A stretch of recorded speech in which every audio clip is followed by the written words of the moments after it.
நான் தான் உங்களோட ஏபி. ஸோ ரீசெண்டாக வந்துட்டு டெல்லியில் ஒரு 60 வயசு ஒரு ஆள் வந்து இறந்தார். அவர் எப்படி இறந்தார் அப்படின்றது பார்க்கும்போது கோவிட்னால இறந்தாருன்னு சொல்லி நிறைய பேரால் நம்பப்பட்டிருக்கு. பட் அது உண்மையா அப்படின்னு கேட்டிங்கன்னா கண்டிப்பாக இல்லைங்க. என்னோட இந்தியாவோட ஒரு தலைநகரம் டெல்லியிலே வந்துட்டு கொரோனா அப்படின்ற ஒரு விஷயம் வந்து ஒருத்தர் இறந்துட்டாருன்னு சொல்லி நிறைய ரூமர்ஸ் மக்கள் இடையில வந்துட்டு பரவிட்டு இருக்கு. ஸோ அது மட்டும் இல்லாமல் இந்தியாவில் இருக்கிற நிறைய பேர் மக்களுக்கு வந்துட்டு இப்போ கொரோனா வந்துச்சு அப்படின்னு சொல்லி அது மட்டும் புரிஞ்சுக்கிட்டு நிறைய பேர் பயப்பட ஆரம்பிச்சிருக்காங்க. அடுத்த ஒரு லாக்டவுன் அப்படின்றது ஒன்று விழுமா, இல்லை இதை எப்படி நம்ம சமாளிக்க போகிறோம் அப்படின்னு சொல்லி இது மாதிரி ஏகப்பட்ட கன்ஃபியூஷன்ஸ் நம்ம நாட்டு மக்கள்கிட்டே இருக்கு. ஸோ அதை பற்றி தான் இந்த ஒரு வீடியோவில் கம்ப்ளீட் டீட்டெயிலாக பார்க்க போகிறோம். ஏன்னா நான் லாஸ்ட் வீக்கே போன வாரம் எனக்கு தெரிஞ்சு இது கொரோனா பற்றி பேசியிருந்தேன். இந்த சிங்கப்பூர், அப்புறமா வந்துட்டு தாய்லாந்து, இந்த மாதிரி இடங்கள்லாம் கேஸ் ரைஸ் ஆகியிருக்கு அப்படின்னு சொல்லி. பட் இப்போ இந்தியாவில் பார்த்தீங்கன்னா எத்தனை கேசஸ் ரைஸ் ஆகியிருக்கு அப்படின்றப்ப பார்க்கும்போது 4000 கேசஸ் இன்னைக்கு செவ்வாய்க்கிழமை சரியா 4000 கேசஸ் வந்துட்டு இந்தியா முழுக்க, ஒரு ஸ்டேட்டுக்கு மட்டும் இல்லை, இது ஓவரால் இந்தியாவில் முழுக்க 4000 கேசஸ் அப்படின்றது ரெஜிஸ்டர் செய்யப்பட்டிருக்கு. அதில் இப்போதைக்கு வந்துட்டு 2 பேர் இறந்துருக்காங்க அப்படின்ற ஒரு விஷயம் தெரிஞ்சுக்குங்க. ஸோ இது கொரோனால தான் அந்த 2 பேரும் இறந்தாங்களா அப்படின்னு கேட்டிங்கன்னா அப்படிலாம் எதுவுமே இல்லைங்க. ஆல்ரெடி அவங்களுக்கு வந்துட்டு வேற ஏதோ ஒரு பிரச்சனையாக இருக்குது. ஸோ அந்த டைமில் டெஸ்ட் எடுக்கும்போது கோவிட் அப்படின்றது பாசிட்டிவாக இருந்தது. ஸோ அதனால வந்துட்டு அவங்க இறந்தாங்கன்றதுனால கொரோனா வந்து தான் இறந்தாங்க அப்படின்றதுலாம் கண்டிப்பாக கிடையாது. ஸோ அதை பற்றியுமே எப்படி யார் அது அப்படின்றதையுமே பார்க்க போகிறோம். அது மட்டும் இல்லாமல் தமிழ்நாடு எந்த அளவுக்கு ஸ்ட்ராங்காக இருக்குது, அடுத்த ஒரு கொரோனா வந்தால் கூட தமிழ்நாடு எந்த அளவுக்கு ஸ்ட்ராங்காக நிற்கும் அப்படின்னு சொல்லி நம்மளோட தமிழ்நாடு கவர்மெண்ட்டில் இருக்கிற ஹெல்த் மினிஸ்டர் அவர்கள் மாண்புமிகு மா சுப்பிரமணியம் அவர்கள் வந்துட்டு தமிழ்நாடு மக்களுக்கு வந்துட்டு ஒரு கான்ஃபிடன்ஸ் கொடுத்துருக்காங்க. தமிழ்நாடு அடுத்த ஒரு லாக்டவுன் வந்தால் கூட எப்படிலாம் சமாளிக்கலாம், அந்த அளவுக்கு நம்மகிட்ட என்னெல்லாம் பொட்டன்ஷியல் இருக்குன்னு சொல்லி பயங்கர ஒரு கான்ஃபிடென்ட்டும் கொடுத்துருக்காரு. ஸோ அதை பற்றியான இந்த கொரோனா வேரியண்ட்டை பற்றியான சில இன்ஃபர்மேஷனுமே கொடுத்துருக்காரு, மக்களுக்கு ஒரு கான்ஃபிடன்ஸ் கொடுக்க சொல்லி. அவர் என்ன பேசினார் அப்படின்றதையுமே டீட்டெயிலாக 1 by 1 ஷார்ட் அண்ட் ஸ்வீட்டாக இந்த ஒரு வீடியோவில் 10 நிமிஷத்தில் தெரிஞ்சுக்கலாம். ஸோ வாங்க வீடியோக்குள்ளே போகலாம். இந்த கொரோனா அப்படின்றது அடுத்த ஒரு ஃப்ரெஷ்ஷான ஒரு 2025ல இப்போ என்ன விஷயம் ஸ்டேட்டஸ் இந்தியாவுக்குள்ளே இருந்துகிட்டு இருக்கு அப்படின்றது தெரிஞ்சுக்கலாம். நான் தான் உங்களோட AB and welcome to our channel. இன்னும் நம்ம சேனல் சப்ஸ்கிரைப் பண்ணனா உடனே சப்ஸ்கிரைப் பண்ணிக்கோங்க. அப்போ இது போல தெரியாத பல விஷயங்களை இப்போ நம்ம நாட்டில் நடந்துகிட்டு இருக்கிற பல இன்ஃபர்மேஷன்ஸை நீங்கள் வெறும் 10 நிமிஷத்தில் இந்த ஒரு வீடியோவில் தெரிஞ்சுக்கலாம். அதுக்கு உங்களோட சப்போர்ட்டை சப்ஸ்கிரைப்ன்ற ஒரு விஷயத்தில் காமிச்சிக்கோங்க. ஃபர்ஸ்ட் விஷயம் எங்கேருந்து ஆரம்பிக்கலாம் அப்படின்றது பார்த்தோன்னா, கொரோனா அப்படின்னாலே ஆப்வியஸ்லி வந்து நம்ம லாக்டவுன் பற்றி பேசியே ஆகணும். ஸோ அடுத்த ஒரு லாக்டவுன் அப்படின்றது இந்தியா சந்திக்குமா அப்படின்னு கேட்டிங்கன்னா கண்டிப்பாக கிடையாதுங்க. ஏன் அப்படின்னாக்கா நம்ம 2019ல் வந்துட்டு சடனாக ஒரு என்ன சொல்கிறது, ஒரு டிசீஸ் அப்படின்றது ஒன்று வந்தது. அது எப்படி நம்ம ஹேண்டில் பண்ணுன்றது தெரியாமல் ஒவ்வொரு நாளுமே இந்த கேசஸ் ரைஸ் ஆகிக்கிட்டு இருந்தது 2019ல். ஸோ இதனாலேயே வந்துட்டு மக்களை பாதுகாக்கணுன்றதுக்காக தான் ஒரு லாக்டவுன் ஊரடங்கு அப்படின்றது ஒன்று கொண்டு வந்தது. பட் இப்போ ஆப்வியஸ்லி வந்துட்டு 2019னா இப்போ 5-6 வருஷம் ஆயிடுச்சு. ஸோ கோவிடும் நம்ம பார்த்து அது கூடவே நம்ம பழக ஆரம்பிச்சிட்டோம். ஸோ அடுத்த ஒரு கொரோனா அப்படின்றது வந்தால் கூட நம்ம எப்படியெல்லாம் வந்துட்டு ஹேண்டில் பண்ணலாம், எப்படியெல்லாம் நம்ம பிளான் பண்ணலாம் அப்படின்னு சொல்லி இப்போ எல்லா கவர்மெண்ட்டுமே தெரிஞ்சுக்கிட்டாங்க. ஸோ இதனால அடுத்த ஒரு லாக்டவுன் அப்படின்றதெல்லாம் எதிர்பார்க்க முடியாது இப்போதைக்கு அப்படின்றது தெரிஞ்சுக்கங்க. ஸோ இப்போதைக்கு இருக்கிற இந்த கொரோனா ஸ்டேட்டஸ் அப்படின்றது இந்தியாவுக்குள்ள என்டர் ஆகிடுச்சு.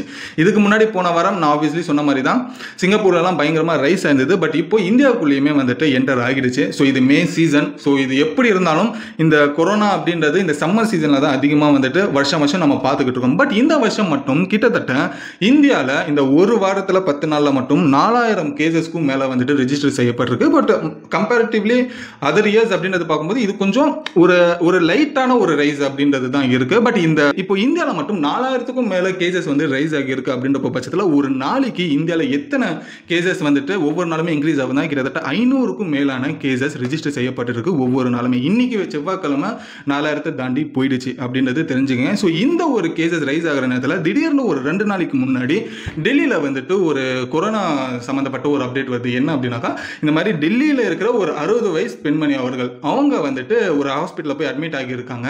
ஃபீவர் அப்படின்றதுனால அவங்க டெஸ்ட் பண்ணப்பட்டிருக்காங்க. அப்படி பார்க்கும்போது கொரோனா பாசிட்டிவ் அப்படின்றது வந்துச்சு.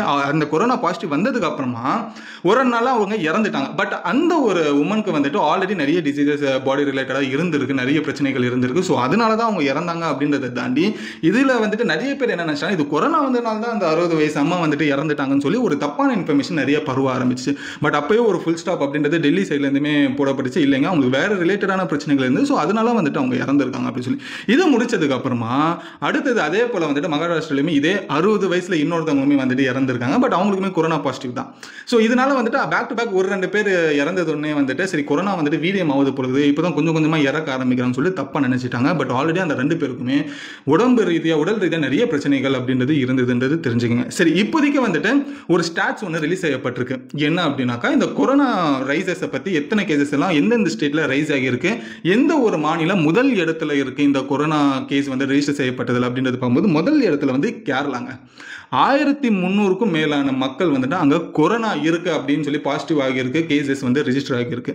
பட் இது கேரளாவை பற்றி யோசிச்சு பார்க்கும்போது எனக்கு ஒரு மாதிரி வருத்தமாக இருக்குது. ஏன் அப்படின்னாக்கா கேரளாவில் ஒரு மிகப்பெரிய ஒரு மழை அங்கே பேஞ்சிக்கிட்டு இருக்கு, அங்கே மிகப்பெரிய ஒரு வெள்ளத்தை சமாளிச்சுக்கிட்டு இருக்காங்க. அதை தாண்டி இப்போது 1300க்கும் மேலான மக்கள் வந்துட்டு அங்கே கொரோனா கேஸ்னால வந்துட்டு ரெஜிஸ்டர் செய்யப்பட்டிருக்காங்க. அப்படின்றப்போ அவங்களுக்கு பேக் டு பேக் வந்துட்டு கேரளாவுக்கு பயங்கரமான அடிகள் வந்துட்டு விழுந்துகிட்டே இருக்குது. பாவம், அவங்களுக்கு ஒரு பேட் டைம் தான் நினைக்கிறேன். ஸோ 2வது இடத்துல யாருன்னு பார்த்தீங்கன்னா மகாராஷ்டிரா மட்டுமே வந்துட்டு 450க்கும் மேலான கேசஸ் ரெஜிஸ்டர் செய்யப்பட்டிருக்கு. 3வது வந்துட்டு டெல்லி, நம்மளோட தலைநகரம், அங்கே வந்துட்டு 350 கேஸுக்கும் மேலே வந்துட்டு ரெஜிஸ்டர் செய்யப்பட்டிருக்கு. அதுக்கப்புறமா குஜராத்தில் வந்துட்டு 260க்கும் மேலான கேசஸ் ரெஜிஸ்டர் செய்யப்பட்டிருக்கு அப்படின்றது தெரிஞ்சுக்கணும். ஸோ இதுதான் இன்னைக்கு இருக்கிற லிட்ரலி அப்டேட்ஸ் அப்படின்னு, இன்னைக்கு செவ்வாய்க்கிழமை இருக்கிற லிட்டரலி அப்டேட்ஸ் அப்படின்றது தெரிஞ்சுக்கங்க. சரி, இந்த ஒரு விஷயம் தமிழ்நாடுக்குள்ளேயுமே வந்துட்டு பாதிப்பு வந்திருக்கு அப்படின்னு கேட்டீங்கன்னா, ஆமாங்க, தமிழ்நாடுக்குள்ளேயுமே கொரோனா அப்படின்றது என்டர் ஆயிடுச்சு. தமிழ்நாட்டில் மட்டுமே கிட்டத்தட்ட 38 பேருக்கு வந்துட்டு கொரோனா அப்படின்னு சொல்லி ரெஜிஸ்டர் செஞ்சிருக்காங்க ஒரு நாளைக்கு மட்டும். ஸோ ஒரு நாளைக்கு ஒரு 30+ கேசஸ் வந்துட்டு ரைஸ் ஆகிக்கிட்டு இருக்கு. ஸோ இது எல்லாமே ஓவரால் தமிழ்நாடு, சென்னைன்னு சொல்லலை, தமிழ்நாடு முழுக்க. அதே போல இந்தியா முழுக்க 4000+ கேசஸ் அப்படின்றது. இது கம்பேரிட்டிவ்லி இது 0.06 இல்லை 0.4% இந்த மாதிரி ஒரு ரொம்ப ரிலேட்டடான ஒரு விஷயம் தான், ரொம்ப ஒரு கம்மியான கேசஸ் தான். ஸோ இது பயப்பட வேண்டாம். ஸோ இது இன்க்ரீஸ் ஆனாலுமே இது ஒமிக்ரான் சொல்லப்படுற ஒரு சப்வேரியன்ட்ல இருக்கிற ஒரு ஆபத்து இல்லாத ஒரு வேரியன்ட் தான் கொரோனா அப்படின்றது சொல்லப்படுறாங்க. ஸோ இது வந்தாலுமே நமக்கு பிரச்சனை இல்லை. ஸோ ஈஸியாக வந்துட்டு அதுக்கான நம்ம கிட்ட கோவிஷீல்டுமே மெடிசனுமே இந்தியாவில் இருக்கு. ஸோ ஜஸ்ட் உடம்பு சரியில்லாமல் ஃபீவருக்கு நீங்கள் போகிற அதே போல் ஒரு இன்ஜெக்ஷன்ஸோ டேப்லெட்ஸோ போட்டுட்டு நீங்கள் நார்மலாக இல்லாம். ஸோ இதெல்லாம் வந்துட்டு ரொம்ப எக்ஸ்ட்ரீம் லெவலுக்கான ஒரு கொரோனாலாம் கிடையாது. நம்ம அதுவே பெருசாக பார்த்துட்டோம். இதெல்லாம் ஒரு தமா தூண்டு ஒரு விஷயங்க. ஸோ ஃப்ரீயாக விடுங்க. தமிழ்நாட்டில் பொறுத்த வரைக்கும் ஒரு நாளைக்கு இவ்வளோ கேஸ் அப்படின்றத வரதை பார்த்துட்டு மக்கள் குழப்பம் அடையக்கூடாதுன்னு சொல்லி முன்கூட்டியே நம்மளோட மாண்புமிகு ஹெல்த் மினிஸ்டராக இருக்க மா சுப்பிரமணியம் ஐயா அவர்கள் வந்துட்டு ஒரு விஷயத்தை ஓப்பன் அனௌன்ஸ்மெண்ட்டாக கொடுக்குறாரு மக்கள்கிட்ட. ஸோ இது வந்துட்டு ரொம்ப பயப்பட வேண்டிய ஒரு வேரியன்ட்ன்றது கிடையாது. ஸோ எல்லாருமே ஃப்ரீயாக விடுங்க. இது எந்த அளவுக்கு இன்க்ரீஸ் ஆனாலுமே நம்ம கவலைப்பட வேண்டிய அவசியம் இல்லை. இது ரொம்ப ஒரு மைனூட்டாக இருக்கிற ஒரு கொரோனா வைரஸ், சப்வேரியன்ட்டான ஒரு கொரோனா வைரஸ் தான். ஸோ அது ஒன்றும் பிரச்சனை, பயப்பட வேண்டிய அவசியம் இல்லை. நம்மகிட்ட ட்ரீட்மெண்ட் இருக்குது.